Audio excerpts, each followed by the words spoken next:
Hi, folks. It's Carter, president of Constitutional Rights PAC, constitutionalrightspac.com. Go there, subscribe for the free newsletter. I say this every day. You've heard me a million times. Newsletter gives you the news at the top of the day. In the afternoon, you get my free Inner Circle email, personal private email, giving you the look behind the scenes as to what's really happening. And in fact, that's what I'm going to do right now with this video. Got my waffle hat on because I'm up for a fight today. Love Waffle House. That's for us common folks. Any of you who watched that Cheatle woman's testimony before Congress saw a spectacle of what's to come in America. Okay? I hope you weren't deceived by any of it. I don't think you were. Certainly not by her. She lied and she lied. And she lied about her lies. And this is a harsh woman. It's a very harsh woman. This is a termagant. As I said, she's a Victorian Nolan type termagant. Hateful. And I want you to know she was programmed. If you notice, she was programmed. That's why it took her so long to agree to answer the subpoena, because they had to program her. I'm saying programmed as to how to respond to every question. They set her down for hours on end and taught her how to say, I don't know. We're reviewing that. That's in analysis right now. We don't presently have that information. Those are all programmed responses. It's a little frightening, isn't it? She was like an automaton, because the dark state, I don't want you to start using that. The deep state is a bureaucracy. Look, the bureaucracy is horrible, but we can actually get rid of it if Donald Trump becomes president. Dark state is much more sinister. Robert Kennedy calls it the surveillance state, but it's much more than surveillance. It's total control. The dark state got her and programmed her, and she did exactly as she was told. And there was another aspect of it that was totally phony. I'm sure most of you, those of you who watch me, have already figured the game out, the dark state's game out. The questions from the Democrats. Now, the mainstream lickspittle media played it as, well, there was real bipartisanship. The Democrats asked tough questions too. You saw them. Democrats are good people. They were as strong as Republicans. Oh, bullshit.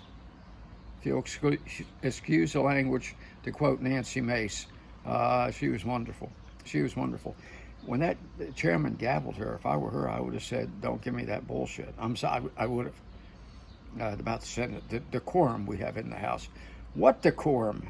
You rob the American people blind, you take away their rights, and you say, we have decorum in the House.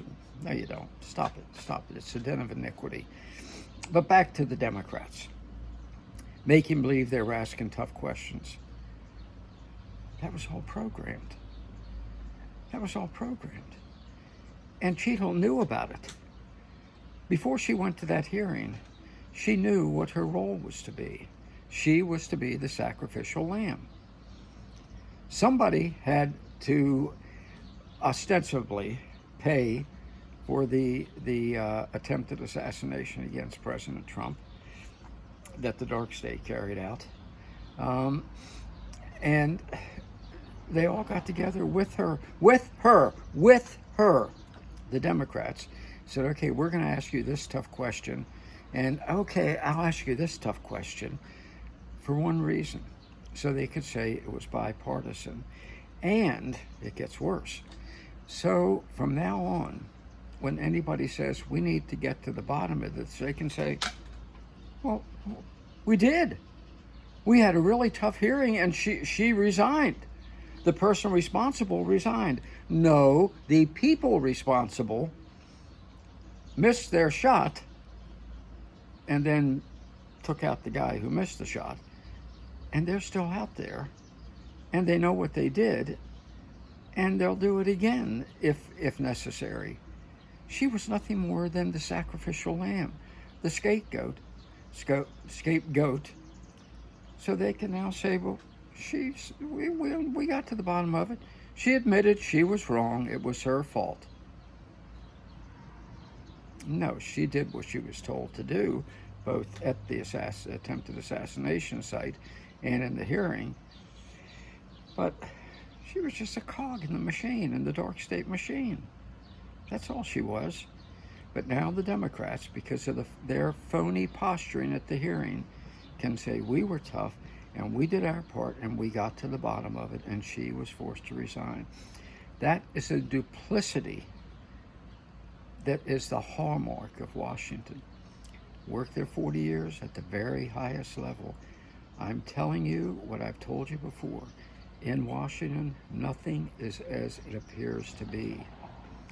It's a vast con game by those people in order for them to seize total control, which they will do and are doing, and pocket your money.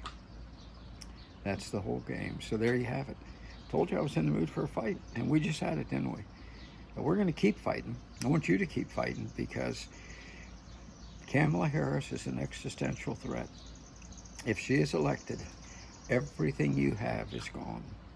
Your freedom, your money, your values, your virtues, everything is gone, because that's the game plan. She will finish off this country. Mark my words. By the way, make sure to sign up for the free newsletter and afternoon private personal email. Today's Clues Views column is going to stun you. I'm just telling you, so sign up now so you make sure you get it. Stay strong.